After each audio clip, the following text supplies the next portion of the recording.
That's good.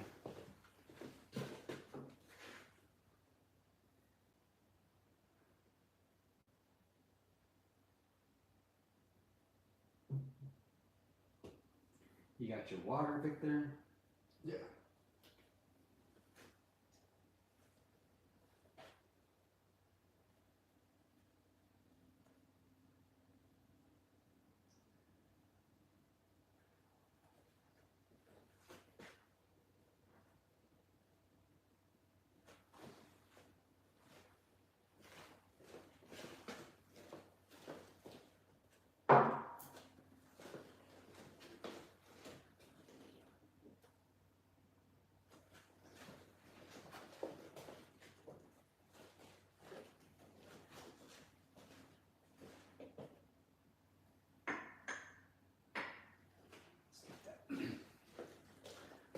Boom, boom.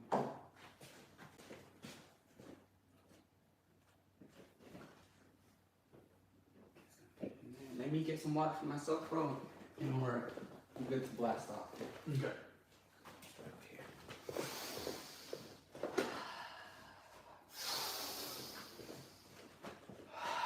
A little nervous, we're not on the line. Now, you always take deep breaths. No, I'm a little nervous. Oh, you're a little nervous? I'm a little nervous, bro. Victor's a little nervous. Never done this before. That's what she said. Alright, record. Now I'm gonna let off a quick 1, 2, 3. The reason I'm doing that is when movies start, have you ever noticed the director goes and Action. Yeah, action, yeah. my bad. Do you know why they do that? I didn't know that until like this year. No. I'll tell you why. So they have different cameras recording, right? Mm-hmm. And since different cameras recording, there's different mics.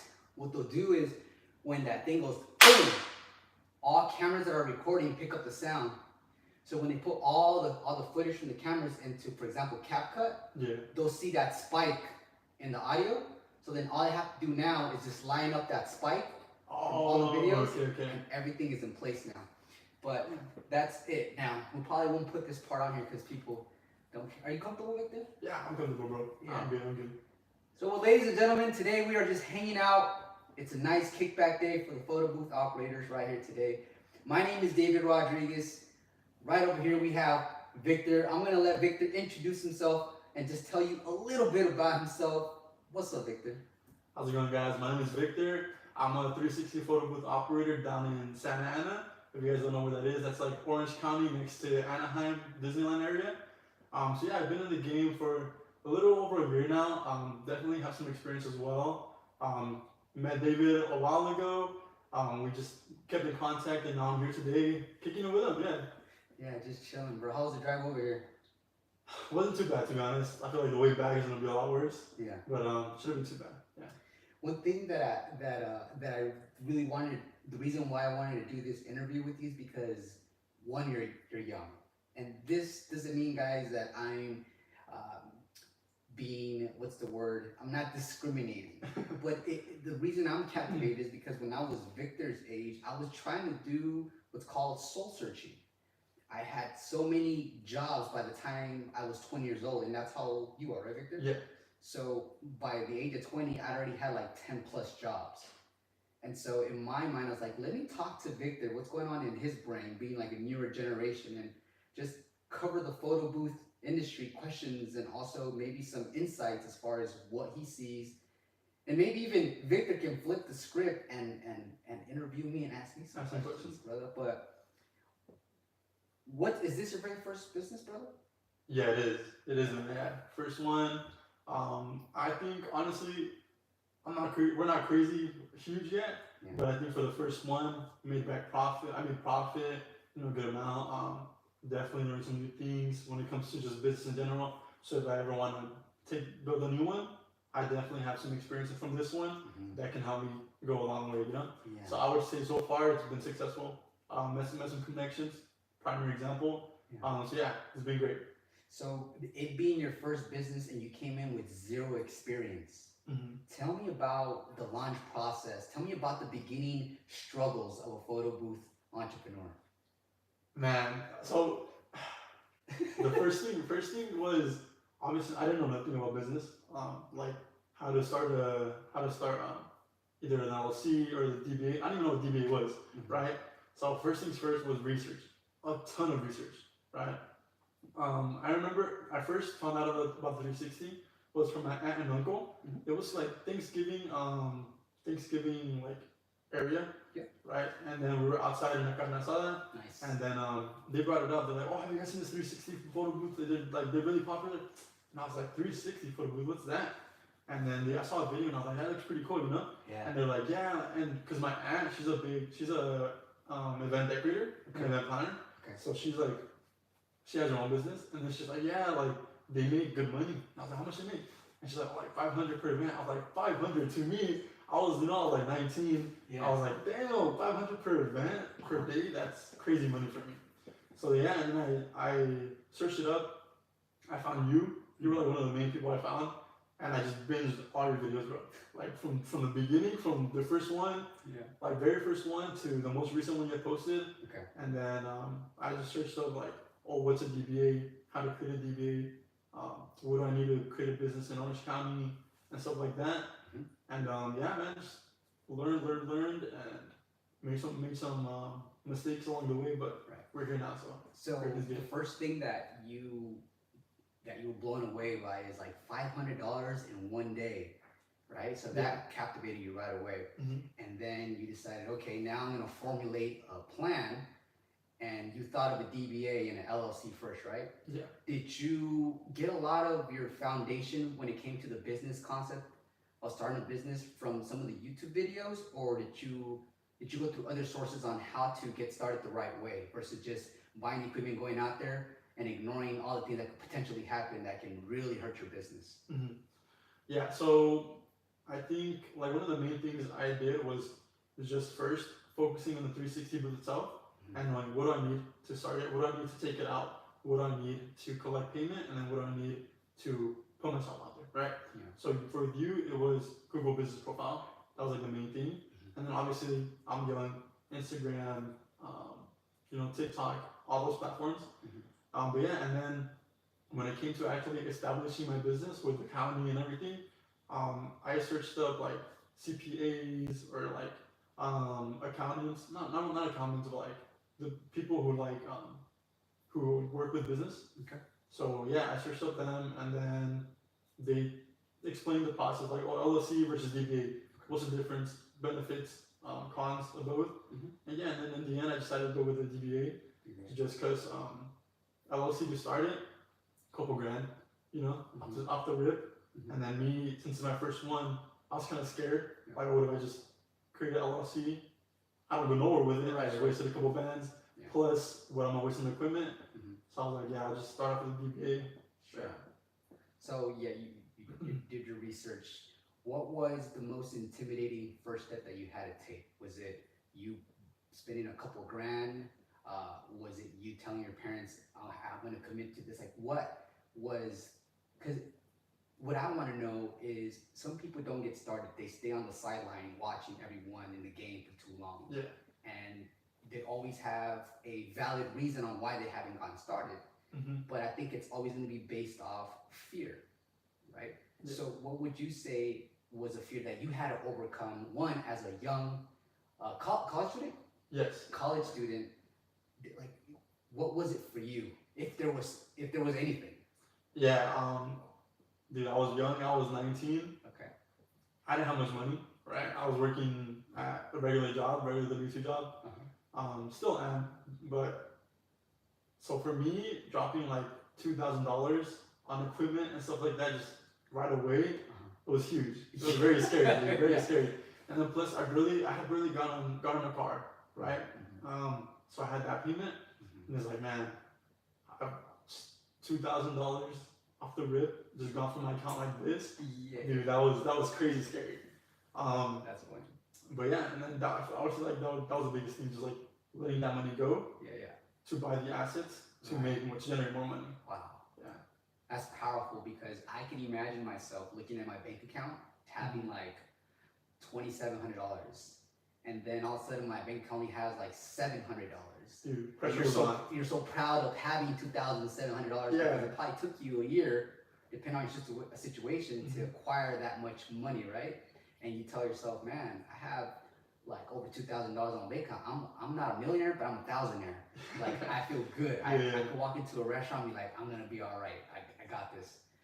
But for you to say this money's coming back to me, I just gotta let it go for a little bit, but it's gonna come back to me. That is, I think, with a lot of folks who need to just continuously program themselves to feel and think. Meaning, like, money makes money. Scared money doesn't make money. Exactly. I'm gonna let this money go into the universe and let it boomerang back to me, because that's why I need to take this chance. Yeah. So you had ambition and hunger. Okay, so now you've invested in equipment, right? Your parents probably know by now, like, are you the oldest, the youngest? Youngest. You're the youngest? Yeah. Wow. So right away they probably be like, are you sure? And then your background, like Hispanic parents? Yeah. You know, Mexican. Hispanic parents, it either goes two ways, right? Like, be careful, like it might not work out for you. Exactly. And if they don't come from a business background or entrepreneurship, they're probably going to tell you play it safe. And I think not just Hispanics in general, but I think anyone that doesn't come from a business background or entrepreneurship will want their kids to be safe. So do you feel like you had the support when you launched this business? I mean, being completely honest, my parents, I love my parents, right? They did support me, but they were more on the safe side. Like, they've always told me, go to school, get a degree. You don't need to, you don't just get a good job and be safe. Get a good job, get a family. The traditional route. Yeah, it's traditional. You don't need to be up here. You can be right here. But you want to be up here and then get here. Exactly. For me, it's always like, next year, I'm right here. Next year, I want to be here, and then here, and then here, and then here. Because for me, it's always about self-improvement. Keep growing, keep growing. But yeah, and so they supported me. Don't get me wrong, they did. Okay. But on the back of my head, I always have their voices like, oh, maybe I just need to go to school. Maybe I do need to just forget about this and then focus on my degree. But then my dad sat me down. He talked to me, and he was like, look, if you want to do this, we support you, but just keep in mind it's not going to be easy. It's going to be hard. And if you fail, well, like, it's on you. You're the one who want to started it. If you fail, it's on you. We're going to be here to, like, love you and care for you. Nice. But it's just, you're a grown up now. You know what you're doing. Yeah. I think you're fortunate. I would ask you, how would it feel to not have any support and just be completely on your own? But asking you that question would be unfair, because it would be difficult for you to comprehend, right? Exactly. But for me, I can tell you that it got to a point, bro, where I didn't want to share information with people that I was going to launch this business, that business, because some of my first businesses didn't blossom. They didn't do so well. So then it sucks when you have people in your circle that say, I told you so. And sometimes these people are related to you. They're like immediate family, or, just very close relatives. So it gets to a point where you just kind of want to work in the dark and then just do all the work. And then 6 months later, like, what the heck? When did that? It's like, you didn't believe in me? That's fine. I believed in myself. I had this vision, and I was able to bring this vision into the reality. And now you guys can see it for yourselves, what I was thinking in my brain 6 months ago. So for anyone watching this video that doesn't have a spouse, doesn't have a family, and you want to get started on something that is calling you, there's absolutely no way that you can lose. And there really isn't no way that you can lose unless you completely give up. That's when you lose. So just know that if something compels you, move towards it and see where it leads, and don't half-ass it. Like, really go hard. So Victor, now you got started, you have your equipment, your family knows what's the deal. Tell me about the struggles of getting your first event, and tell me about the excitement of getting your first paid event. Okay, so my first event, bro, it was you. You posted on your story, I'll have this event, I can't take it on, DM me if you can take it on, right? Shit, okay. So I was following you from the beginning, right? I watched on YouTube from the beginning, follow your Instagram account, And then to me, it was like, it was kind of like a sign from the world, the universe. Okay. It's like, I found this guy months ago, and like I've been researching him, and then I started my own thing, and then like a month later, here he is with a free event, And so I immediately, as soon as I saw it, I texted you. I was like, hey, I'm a new operator here in the Anaheim and Santa Ana area. My name is Victor. I'll be a pleasure to work with you, right? And then you're like, oh, let me give you the latest number. And so I reached out to her, and we talked, and then she wanted the cold sparkles like off the bat. Okay. And I was like, I don't offer the cold sparkles yet. And she was bummed. But then I talked to her, and then we got the booked event.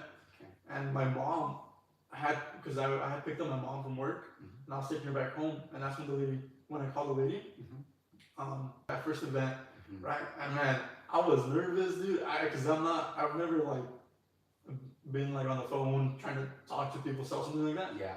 So to me, everything was brand new. And so seeing my mom watch me close that event, in my head it was like she's gonna watch me. She's gonna see like that I'm serious about this, and that I'm gonna succeed in the future. Like I'm gonna make it because I'm serious about this. And then and I closed the event, and I was so excited, dude. I had to pull over to a gas station, bro, and I started I was like, I did it, Ma. I booked the first event, and like she was so confused. She was like, what? Yeah. And so like the event came. I took my friend Jesse. He helped me out with his truck for the first event. Okay. He went with me. We killed it. And then the 2-hour event? Yeah, the 2-hour event. Yeah, we killed it. And dude, just that whole first experience, bro, it was amazing. Just like seeing the people's reaction when they got off the booth and they see the video. Yeah. Dude. Right. Insane. Yeah. That's crazy. I got a little bit of goosebumps on that one, bro. One, because how you expressed how excited you were and nervous by closing that over the phone. Yeah. And not just that, but you weren't alone. Your mom was like on the passenger side, tuned in to a glimpse of your future. Like, this is what my son's gonna be doing, is gonna be closing people over the phone. That equals events, and that's what he's in the business for, is to get as many events as possible. So now you're booked, the event took place, it's done, the money is in your bank account. So at first you were negative $2,000, and within, how long did it take you to get your first event? Like around a month. That's it, right? Yeah. So it only took close to a month, and now that money comes in. How did that feel when that money hit your bank account? Well, first of all, it was cash. It was cash. Okay. So I got it right there, like right after the event finished. She handed it to me. Said she loved everything, and that she'd keep in touch. Okay. Right. So when I got that envelope, I opened it and I was like, damn, like $500 for 2 hours of my work. I know, man. Dude, I was like, I make this much in like a week and a half at my other job. Yeah. So the fact that I was able to then 2 hours, 4 hours set up and take down. Yeah. But still, like 4 hours. Yeah, you're making over $100. Yeah, about $125 an hour. I was making 16. My other job, so it was just very eye-opening to me. Okay. And it's like I didn't have to be stuck there forever. Yeah. How much of a confidence booster was that event for you? Huge. Right. Huge. After that, I was like, I can do this. I can really do this. And then after that, it was just a snowball effect. Okay. Now you did say that in the beginning she was set on the cold sparks, right? I want you to share with everyone how you were able to kind of persuade her to say, I'll still book you without the cold sparks. And then I also want you to just share your point of view of how did it feel to not be able to provide a service that the consumer wanted, and you weren't able to solve a certain problem, and you weren't able to capitalize on it. Like, how did you adjust? So, the cold sparks they're really popular. They're really cool to have in production. One of the main things I told her was like, oh yes. Well, the first thing I asked her was, will you be having us inside or outside? And she said inside, right? So I was like, okay, like that's completely fine. We can do the 360 photo booth inside, as well as haze, so not the dense fog, but just a lighter one, so it won't mess up the production. And I was like, we can still have the red carpet and everything. But for the cold sparkles, do you have high ceilings or low ceilings? No, she's like, oh no, they're like pretty low. They're like regular ceilings. Sure. And I was like, okay, so here's the thing. Even if you wanted cool sparkles, you wouldn't be able to have them inside inside Not your enough clearance. Yeah, not enough clearance. Right. Because either one, even if you decide to, the sparks will leave damage in your roof on the ceiling there. Sure. Yeah. And she was like, oh, I didn't even like think they went that high, you know. And so I was like, so here's what I can do for you, and I gave her a $50 discount. Nice. Just to close that deal, you know, Nice. they love discounts. Yeah. So yeah, and I was like, but for you, we'll still take everything: fog machine, carpet, the stations, high quality videos, and things like that. Mm-hmm. And yeah, she was like, you know what, like, it's not like I can have cold sparkles either way. So she's like, yeah, let's do it. Let's rock. Yeah. Yeah, and then she actually that same first client, I just did another event for her last Friday. Yeah. And that was for her cousin's 60th birthday.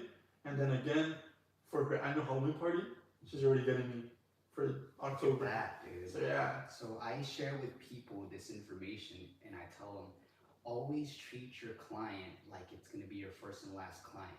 Give them your very best, whether it's the presentation, production, customer service, the follow-up, and the follow-up after the follow-up. Mm-hmm. Meaning, like, after you're done with the event, follow up with them, maybe like a highlight video, thank them, send them a solid thank you email. And what ends up happening is now they see you as their dedicated representative. Yeah. And we represent the photo booth industry, and how many parties go on an annual basis where our services need to be provided. Mm-hmm. So one client that magically, I guess, came from me to you through social media, which is another thing, social media to network, led to 1, 2, 3 more events. 3 events. And let's just run the math just real quick, about $1,500 through with that client for like the year. Yeah. 2 hour, and it's amazing. So if people are coming into the business just as a side hustle and they don't have the customer service to stand behind, like the actual service, not just as a standalone service, but after that, then chances are the consumer will pick up on that and they'll feel like a number. Exactly. And you don't want that. Like I spend, believe it or not, some of my clients, I spend like 18 minutes on the phone with them, just talking to them. Just talking about random stuff. And then when I get off the phone, I was like, oh, I was on the phone for 17 minutes, 20 minutes. And I think to myself, you know what? It's like it feels like organic. It doesn't feel like just business. Yeah. They understand it's business, but I also want to make sure that I build rapport and get to know them at a personal level, because it's all about networking. And if you already know them personally, they know you. They're gonna be your marketing campaign, walking around the world, walking around the workspace. Hey, I know a guy. Yeah. Hey, I know the perfect photo booth. Hey, and all of a sudden, like, they start referring clients. So now, this is your first year in business? Yeah. Almost full year? Yeah. Oh, we're a little past 4 years. Okay. You have a repeat client. How much of a compliment is it when they call you for a second, third time? Dude, yeah. So when she called me, it just established that, like, you know, your work. Yes. It's quality work. Precisely. Right? Yeah. So now with future clients, you have that ability to say, like, trust me, clients love our work because they keep coming back. Now you have the ability. You have that that like your reputation. Yeah, the reputation, exactly. Yeah. Yeah. So I feel like that's huge also. It is, and on top of that, just like I know I say this all the time, you get reviews, get those Google reviews. People that enjoy your services at that extent will definitely leave you a Google review. Some people might forget, but if you send a friendly reminder, just let them know how much it would help you on a grand scale, they're gonna want to help you out. Yeah. All right, Victor. So now you're killing it. You have repeat clients. Your business, I'm guessing, is continuously growing gradually but surely, right? You experience in slow seasons. Did you experience the slow seasons? Yes. How did you deal with that? During the slow season, when I didn't have many events to go out to, I just honed in and focused on growing and expanding, right? So, like you mentioned, not everyone's gonna want a 360 for their event. People also want digital booths. You know, they also want the new one, the audio guest book. Yeah. So I focus on expanding as well. Not only getting a second 360 booth, but as well as digital booth that'll be more economical friendly, right? So for smaller events, birthday parties, things like that, and as well as add-ons, audio guest book, the inflatable enclosure. Yeah, so like even when there isn't a busy season for, let's say, 360, I can still rent out the economic digital photo booth. So it sounds like you double down on your business on slow days by doing some research and finding products that can still be in demand, but like you said, more economical to a point where it's people that are sensitive when it comes to like the budget. They can still afford a digital booth like an all-day rental. Exactly. So that totally makes sense. So you basically diversify during the slow season. Exactly. Right? So now we're not only catering to one specific demographic, but we're opening a lot more people. Yeah. So demographics, that's a cool keyword. You're out in Anaheim, Orange County? Yeah, Orange County area. Tell me about the demographics. Like, what vibe do you get from your demographics in your area? Man, so it's really interesting because I'm right next, because where I'm from, Santa Ana, it's not really high income, but it's like kind of medium. So they would prefer more digital photo booth, all day rentals, because they had a lot of parties, right? But not really big parties, not really like huge parties like that. So I would say more digital photo booth, all day rentals. But then you have Anaheim right next door to us, which is Disneyland, which is all companies and stuff, and they have the big budgets. Yeah. So I'm kind of in the sweet spot where it's like best of both worlds. So yeah. That is a sweet spot. So have you noticed throughout the year now that you've been in business, have you noticed a good mix of individuals, businesses, and corporations both booking you? Yeah. Yeah. Do you have a certain strategy to each consumer? And what I mean by strategy, like how do you make sure that you gain a business client and they are forever kind of your business client? Like, do you use a different method from your regular consumer? Do you offer incentives? Do you treat them differently? If so, like how do you go about that? For business clients, like companies? Yeah. I would say like the biggest thing with companies, since they meet so many people every day, it's not really like personal level, because sometimes you're not even dealing with the client, you're dealing with a event coordinator. Sure. Right? Sure. So I feel like one of the things there is just your work, your quality work. Yeah. Them being able to take your work, high quality videos, and promote it to their websites or to their Instagram pages, and But then with everyday clients, like just families, I feel like there it's the biggest, having rapport with your client, and then being able to refer you to their friends and families. Because the worst thing is me referring a family member to a service, and then them having a bad experience, because that puts it on me. You get me? Okay. So yeah, so that's like the things for me. For me, one thing that I want to share with you and the rest of the world is when you're dealing with a business client or some type of franchise and they have branches throughout California. One cool thing that I was taught by one of my managers when I was a concierge is always send your, like, for example, your bigger business clients a gesture of kindness or appreciation or gratitude. I'll give you an example. Like, I had a large client, and I thought to myself, how cool would it be to be their preferred vendor throughout the annual, because they have Employee Appreciation Day, they have company parties. They're gonna have a minimum 3 events a year. I want to say at least minimum, and that for me is just, as a business guy, that's just capital, baby. Like Canary Capital Rentals. So I send them gift baskets. And so what you do is you call, and usually the front desk will pick up the phone, and then they have a purchasing department, they have their HR, they have what's called their marketing department. They have different departments, these bigger corporations. So you always want to ask, who is the point of contact for the marketing department for this branch or this location? And then so you send the gift basket to their main office, but address it to the marketing team. So the marketing team receives that, and then it's like, dude, everyone will be eating chocolates or candy or whatever you sent that day. We're like, who? And they go, they're like, who who sent us this? And they'll see, Canary Capital Rents will be like, oh, that's It's like, oh, that dude with the crazy 360 photo yeah, booth? yeah. Oh. So that right there, man. Let's say you spend $50. That is a great investment, and also in a write-off. That's true. That is true. Yeah. Let's just be honest all the way, right? Yeah. So that's just something that I feel carries a lot of weight, and it doesn't take too much effort. That's smart. So that Definitely keep that in mind. Yeah, I wanted to share that with you. I don't want to interrogate you with a bunch of questions, but I do want to continue picking your brain a little bit, right? So you experienced in slow season, and you were able to combat that with the variety of different services now, right, that you've added. Yeah. And now you're going on to your second year.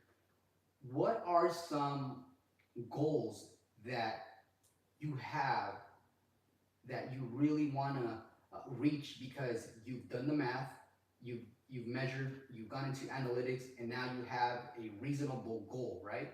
For you right now, given the circumstances with the equipment that you have and the team that you're building, what is a goal that you have for this upcoming year? One of the main goals, because like, let's be honest, when you're starting a new business, it's gonna take up a lot of your time. Yeah. Right? You gotta put in the effort, gotta put in the work, put in the hours, all the researching that goes into it.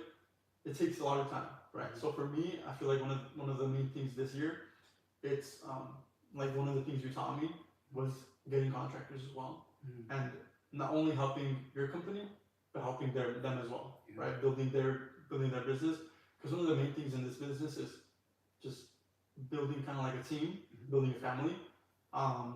Yeah, so I definitely want to get contractors, help them increase their business as well, and I'm just building a connection with a lot of people. Okay, so you're understanding right now at a young age that to become financially successful, it's extremely difficult doing it by yourself. Yeah. However, you do a lot of the work in the beginning by yourself, so you understand the infrastructure, you understand the process, so when you bring people in, you know exactly what to expect given the amount of work you're putting on their shoulders or on their plate. And now you're at a point where you realize, okay, I have to build a community, I have to build a network of either contractors or employees that are going to help me get to where I want to get to, because Jeff Bezos and Elon Musk and all these, it requires a massive team, right? Yeah. So tell me a little bit about that experience right now, how you're going through the process of recruiting talent. Let's just put it that way.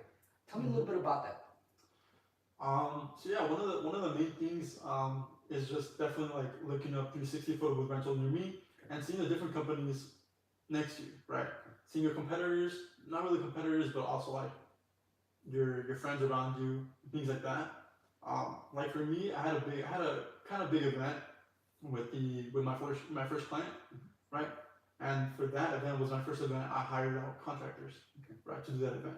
So it was I hired out a regular photo booth with prints and everything, and then as well as a separate 360 booth company, right? And so just working with them and like managing, coordinating everything, letting them know the specifications for the overlay, and then confirming the overlays, everything's correct and everything like that. It was really cool because like you're not putting a ton of work into it, but you're also like making sure you're managing everything and making sure everything's running smooth, right? So yeah, and then as well as you're freeing up a lot of your time, not only to like do whatever you want to do, but also to just invest that time into your business, right? So to grow even more. And so yeah, and I want to say the first event that I did with contractors went smoothly. Everything was great. They had a good time. I had a good time.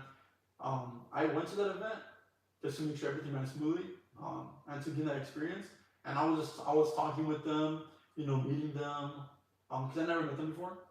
But yeah, just building that connection. Shout out to Yolanda, Merritt, and Ivan. Those are my contractors that I think I know them. They have they're close to me too, right here, right?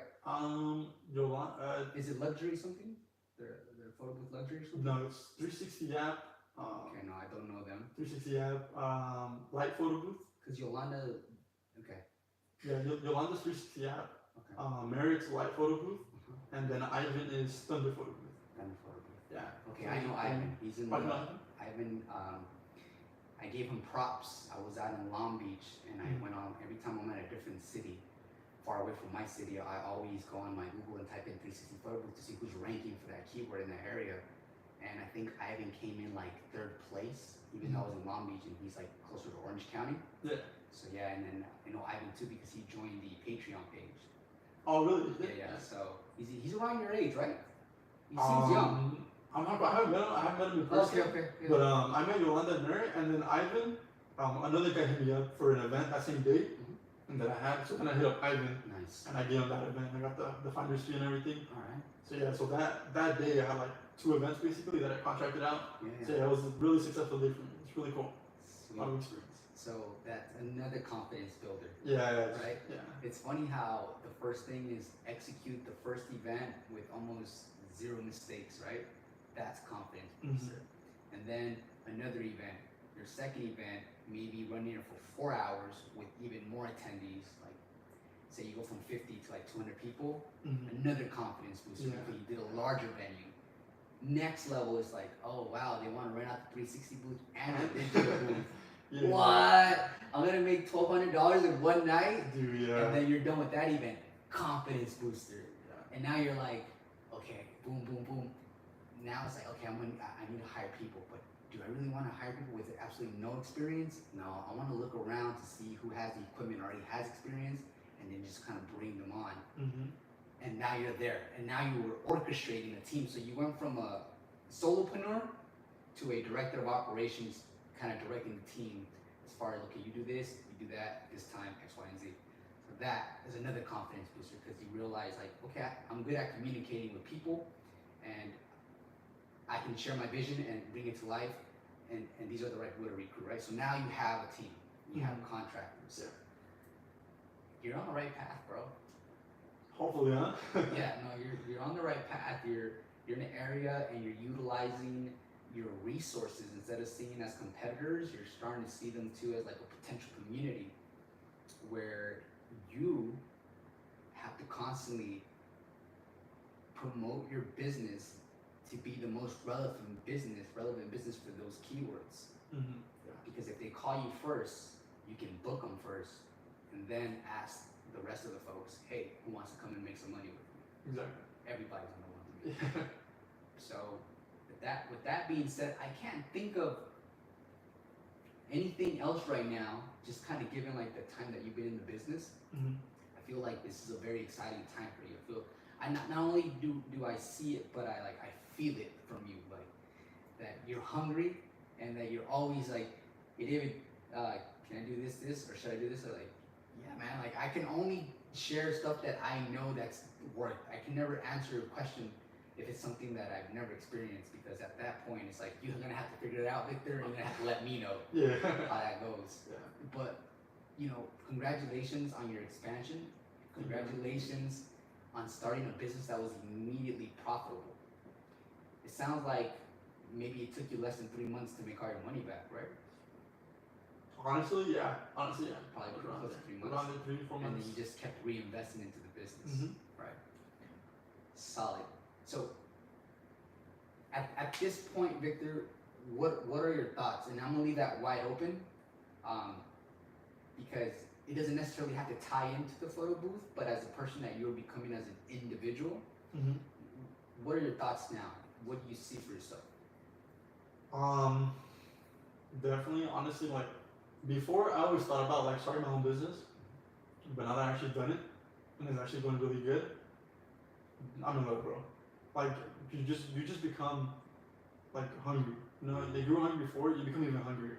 You get to this point and you're like, man, I can go even higher. I can go even farther. And then as well as, it's just fun, man. It's just fun going out to events, showing people a good time, bringing that energy. You know, someone's having a bad day, or they meet you, they get their video. Did you go from here to here, bro? And you get to be that person, right? You get to be that. And then last thing is like building that team around you. Is like not only growing yourself, but helping people grow with you. Is like it's one of the main things in life, you know. Yeah. So you are at a point right now where you just want to continue to be a leader and kind of lead and let that trickle down into your business, and then that'll equal business growth. Right? Are you still in college? I'm taking a semester off this semester, but next semester. Never going back. You said, you know what? The entrepreneur life is for me. Peace out. I dropped out of college Yeah, and then I went back after a few years, mm-hmm. but I started another business while I went back, and this other business that I started was doing well. And instead of taking on more classes, I was taking less classes because I didn't want to fail the classes. Mm-hmm. And then I realized, you know what? I can't give college my so much of my time.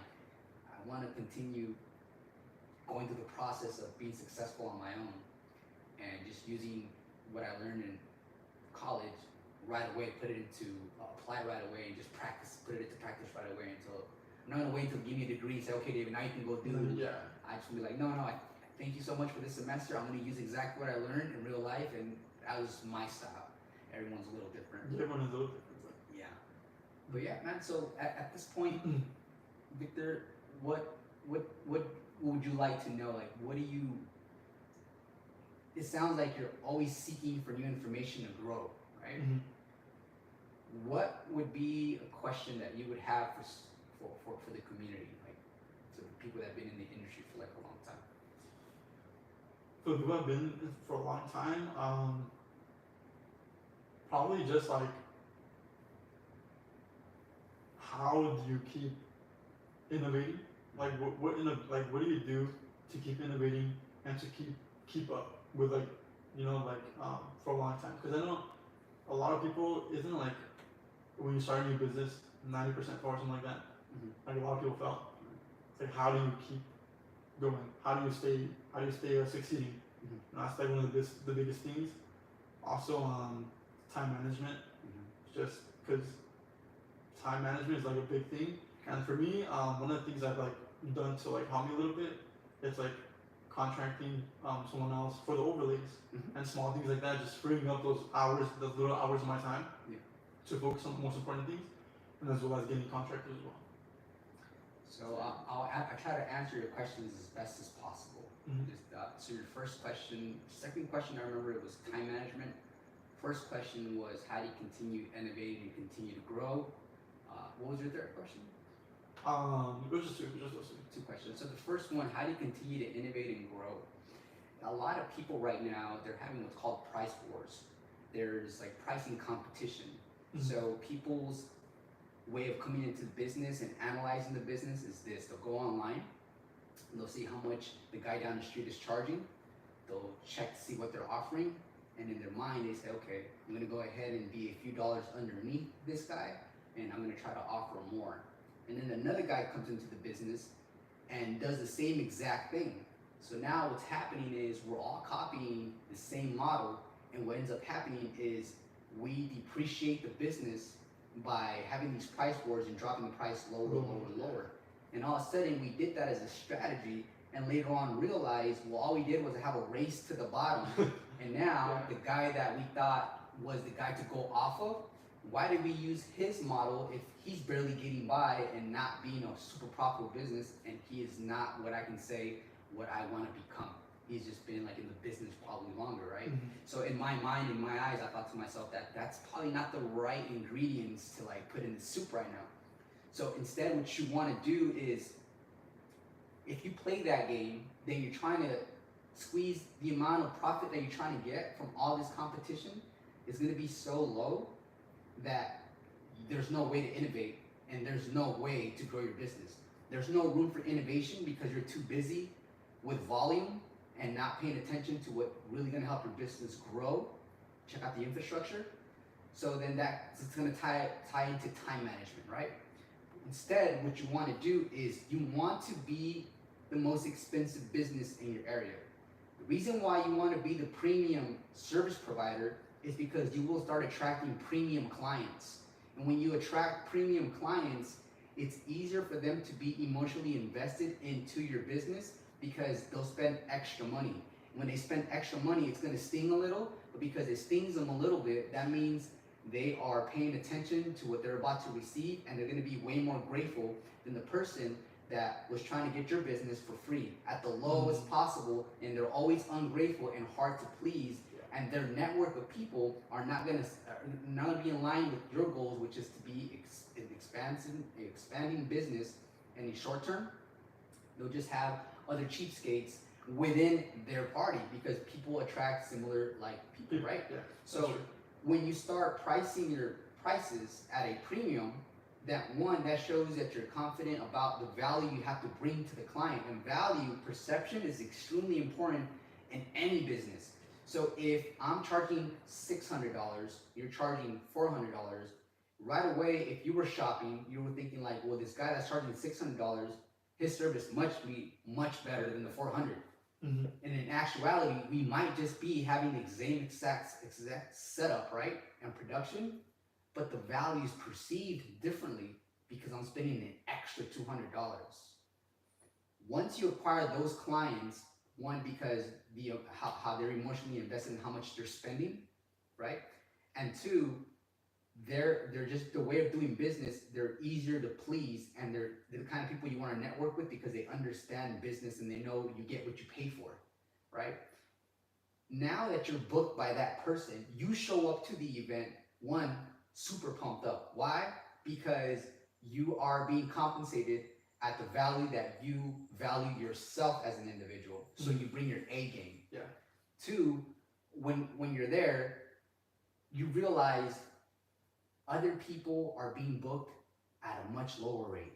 I'm not that person anymore. So now that gives me the opportunity to take care of my people. What I mean by that is if you have a staff, if you have contractors, you don't have to shortchange them because you're offered premium services, and that's gonna allow you to scale your business because it's taking less time and you're making more money. Victor, we're not in the business to get as many clients as possible. We're in the business to make as much money as possible. And when people start understanding that it's about making the most money with minimal amount of work, then that's how businesses scale. My biggest mistake when I started my business a few years back was I was that guy looking for that client to say, I could save $5 if I go with David. And so I was that guy for like a couple years. And I always thought to myself, how is it that these people can sleep at night, charging so much when they can charge little and get more clients? That was my mind. And it was valid because that's what I strongly believed. But then I realized they're the ones that have a storefront and they're the ones that are opening up a second store. How? Because they were charging a premium price and they were thinking long term, and they understood business at a point that I failed to see. I was just trying to get as many clients as possible. They were trying to make as much money as possible. And so then I had to remove my personality and really go in more aggressive as a business entrepreneur and become way more competitive. So to answer your question, how do you evolve and how do you scale? You charge premium pricing. Because when you charge premium pricing, that's who you're gonna attract. And two, that's the value that you're gonna be offering them. So you commit to it, and after that, now you have higher end clients that are not gonna complain and try to get everything for free. That would be my answer to your first question. So what that brings a new set of problems, and that's time management. And time management, your second goal should be, after you're making a profit, your second goal should be, how do I get off of this throne? How do I get off of this chair? How do I pass on the hat to someone else? In the beginning, you mentioned all the work you have to do yourself. From the website creation, to the SEO, to the unloading, to the buying props, to the sanitizing of props, to dealing with the client over the phone, writing up the contracts, sending emails. Bro, the list goes on and on. And all of a sudden you have an event every single week. And it's crazy because we get fixated on we're making, $200 to $300 an hour. But if we start calculating everything that goes into it, we realize we're making decent money, but we're not really making $250 an hour, right? And once you are conscious and you're aware and you actually make that an important topic in your life, you start addressing it, and you stop kidding yourself. You stop, because you'll tell people ask you, well, Victor, how much money do you make in one night? I can easily make $500. And to them, they're blown away, just like when you heard $500. Yeah. But now that you're a business owner and you realize how much work goes into it, you realize you're still making good money, but there is a lot of room for improvement as far as efficiency goes. So the second thing you want to do for time management, Victor, is you want to start replacing yourself by other people as fast as you can. First thing is going to be, okay, the administrative work, all the emails, the contracts. You can either do a virtual assistant or hire someone to do that for you, including the overlays. You can have someone do the overlays for you. All of a sudden, boom, you get a booking, and all you have to do now is load up, go to the event, execute, come back, it's done. Okay. So then you tell yourself, well, how do I remove myself from this throne, from this chair, and have someone else do it? And then the first thing that's going to come to your mind is, as an entrepreneur, I don't think no one can do it better than I can. Like, right? Yeah. And you're always going to say, like, it's not possible. Like, I'm the best. So then you start thinking, could this be it? Like, am I always going to feel this way? Because how do I grow if I'm not relinquishing like some control? And then you realize, no, it was just me and my ego being tied to my business. And then you realize it's okay. I'm gonna put my trust in other people. And so here I go, for example, like I was like, hey, I have an event, who wants to take on me? And so then you remove yourself from the operator side, right? And now you have people go and do your events, and you're crossing your fingers like everything goes well. And then you realize not only did you do well, but they left a freaking Google review for your staff, for your contractors, that reflected, your services without you having to be there. And now you have a new confidence level. When we're talking about the levels of confidence, now you're like, now I am in the back end, really owning the business. So what's next? So then now you're like, okay, now I'm gonna focus on marketing. I'm gonna focus on on branding, right? And now you're doing that work. And then sooner or later, you get to the point where it's like, okay, I have 4 contractors, averaging a minimum of 4 events every single month. That's a minimum. On the busy end, it's double. It's 8 events a month. Yeah. And then you start telling yourself, okay, so the marketing is being done by me. I'm just doing little things here and there. Now you find yourself with time. So what does time do? Time's gonna do 2 things. And I'm only speaking from experience. Everyone's gonna have a different point of view. What time is gonna do is, if you have idle time, you're gonna think negative thoughts or sex, one of the 2. That's just how we're wired as men. It's like, that's why we can't meditate for too long, because then we start thinking of reproducing. That's like just like human design. So you don't want to be idle for too long, because you're gonna, like I said, think negative thoughts, or you're gonna focus on things that are just distractions. So you want to stay busy as an entrepreneur. And this is why, Victor, a lot of people hit a certain level and it's so comfortable they become complacent and they lose their ambition and hunger. So what usually people do, the entrepreneurs, what we're gonna do is, we want to go try something new. Like, hey, we got the photo booth thing going, it's running on its own. I can either sell it now because it's running on its own, or I can go do something else and it'll still be okay. I can use some of this capital to fuel another venture. Yeah. And so what happens is, you go fuel another venture. And a lot of people are gonna think, I'm gonna go do real estate, just because I know that real estate is just the way to go. And you could do that. I can't say it's not gonna bring you any money because I haven't done it, but instead, why not challenge yourself? And if you're making, let's say you yourself, Victor, are making, let's say, anywhere from $50,000 to $60,000 working part-time because you're the owner of the business. Yeah. You might say, like, David, I'm in a comfortable place. I think I'm gonna stay here for a while. But don't say that that's the max that you can do for your business if you haven't started a second business, a second photo booth, and have actually duplicated that exact same model, and now you're making $120,000 working close to full time. So if you can do that, it's better that you take your time and energy and resources that you've already acquired to do the exact same thing at a different location. And then that's a point where you can tell yourself, like, do I want to do a 3rd one, a 4th one? I know how to do this. I know the formula. I know the infrastructure. This is something that I can do because it's easy and I know it, and it's become a boring business to me. But because it's become boring to you, that means you somehow kind of mastered it, because it's boring. It's easy for you to do. So why not duplicate that model? And that's just my thoughts, Victor. Like, how I'm seeing business now. It's like, what do I want to do next? Because as entrepreneurs, we're always after that high. And that high means, like, what can I go do? What can I go invest to make a greater return? And so we do a lot of risky things, and we don't stop to really, like, sit down and see it through and go through the challenging times again and seeing something like little by little start to blossom into like a tree. So that's where I'm at. And people ask me too, like, David, what do you want to do next? Well, I'm not done yet. Like I can't say that I'm done just yet because there's things in the business that I haven't achieved. There's other photo booth companies that are making $250,000 because not only do they provide services, but they're also like they sell booths, for example. They import, export, and all that stuff. There's room in the industry to do other things.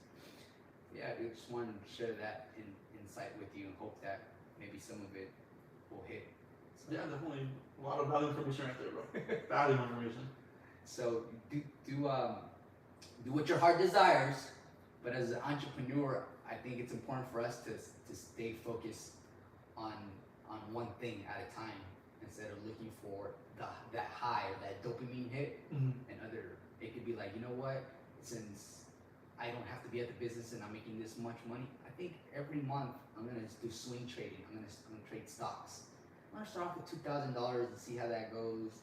And you get what I'm saying? Like, you're always looking for ways to make money, but if you found a vehicle that makes money for you, why not amplify it? Why not put it on steroids and really, really grow it?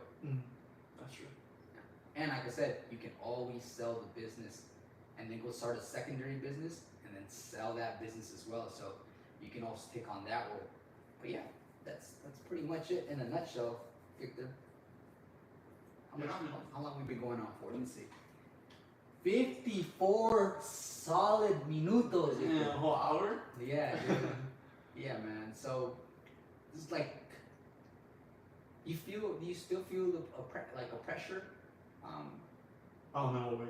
Like, do you feel pressure just as a entrepreneur in general, or do you feel, are you getting to a comfortable state, which brings about complacency? It's a scary place to be at because we can stay there for a few months just because we have systems in play. And now we're thinking, what do we all try to do, Victor? We went into entrepreneurship and own our own business for the reason that we wanted what? Freedom. Yeah. And now that we have freedom, isn't it scary that too much freedom is unhealthy?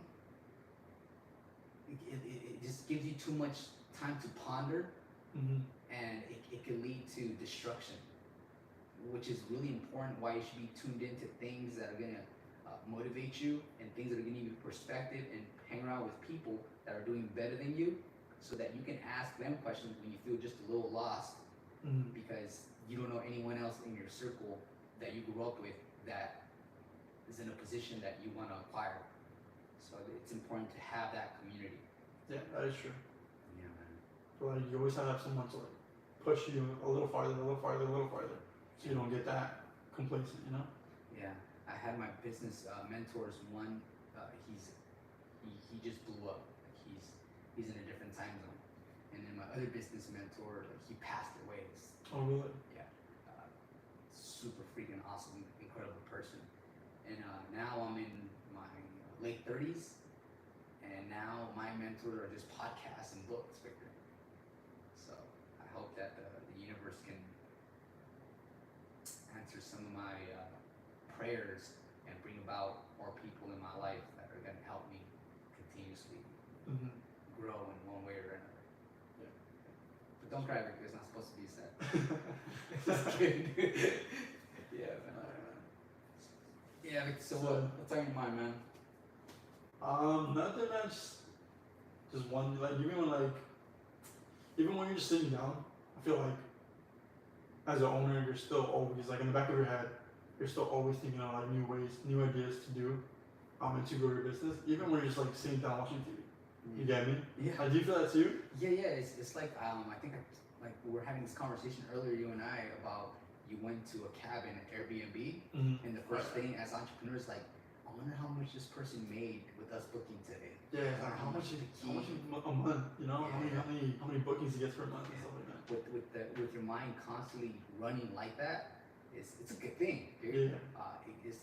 It captivates you, and you see, you look out for opportunities. But right now, I think what works really well is when that lady called you, for example, and she wanted the cold sparks, basically it was a consumer saying, this is what I need, this is my problem. Can you provide me with that solution? Can you provide me with the cold cards? So it's about listening to what people need, and then if you can check out the market to see who's providing that service that that person's looking for, and it's not a saturated market, there's a golden opportunity. I had a lady ask me for a big, like quinceañera. It's like a big old throne. It's like a big chair, like an oversized chair where like the main quinceañera girl sits on. Yeah. And I thought about it, I was like, I've seen them once or twice. I didn't know people actually would be interested in renting them. So then I thought to myself, okay, there's that. And then there's like the marquee letters, there's bouncers. There's just so many things that you can do to, like you did already on a scale, is diversify and bring in more rental equipment, which is good, Victor. You're on a, I want to see where you're going to be like at least 1 year from now. People talk about like, I want to see you, what you're going to do 3 years, 5 years from now. Like, well, that's a long ass time. I was like, I can get a lot done in a year, you know, with modern day technology. That's true.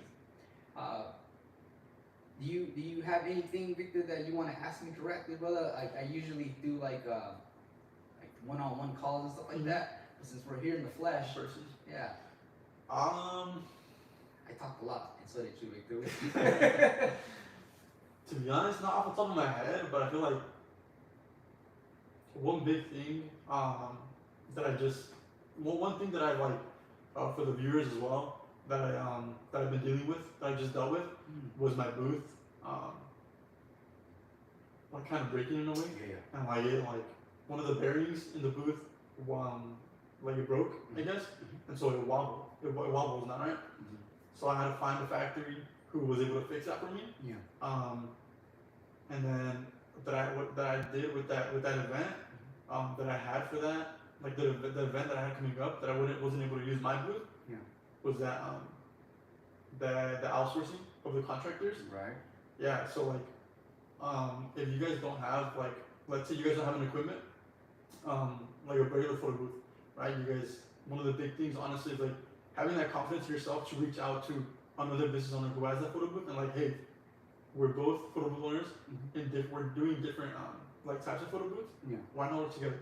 You know, someone's gonna call you looking for a 360. And someone's gonna call me looking for regular photo booth. Why not? You know, like team up, and then I pass them on to you, you pass them on to me. You know, you guys both go together. Just have that confidence in yourself to like know that you can be the leader and you can bring people together. So that's a big thing. That's yeah.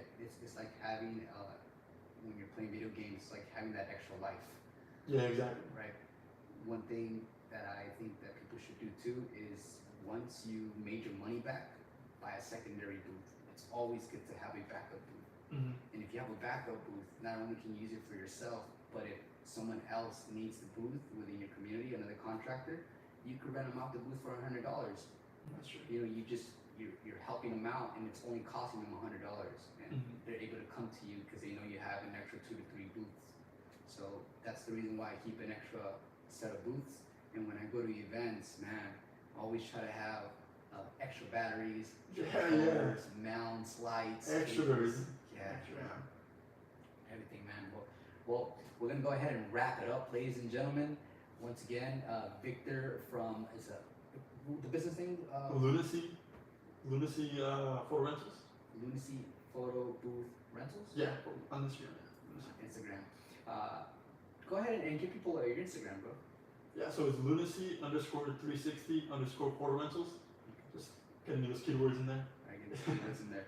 If you guys want to reach out to Victor, if you guys are in the area and you want to network with Victor and just help each other grow the business and also try to provide the service to as many clients in that area, reach out to Victor. You guys already know his story a little bit by diving into this video. My name is David Rodriguez. It was a true pleasure meeting here, Victor, and kind of like picking his brain a little bit and seeing the world from his eyes. So if you guys are interested in having an interview and you guys feel like you have flavor to bring to the table, please let me know. It's been a journey, and I wish you the best of luck on your next event. Peace. See you guys. It's a wrap, Victor. Damn. Are you still live over there? What? You're still live over there. Oh, shit. Oh, man. holding that position for that long for me is difficult, dude. Dude, I was like trying to fidget in the end, bro. Yeah. I'm wrong in the end. Oh man, I forgot we were recording on this side. It's, You were live? Ivan from Thunder 360 booth. Mm-hmm. Says it's a pleasure. Yeah, Ivan. My man. Okay, we're gonna go ahead. We're gonna go ahead and put the edited version, guys, on YouTube. Thank you so much for tuning in.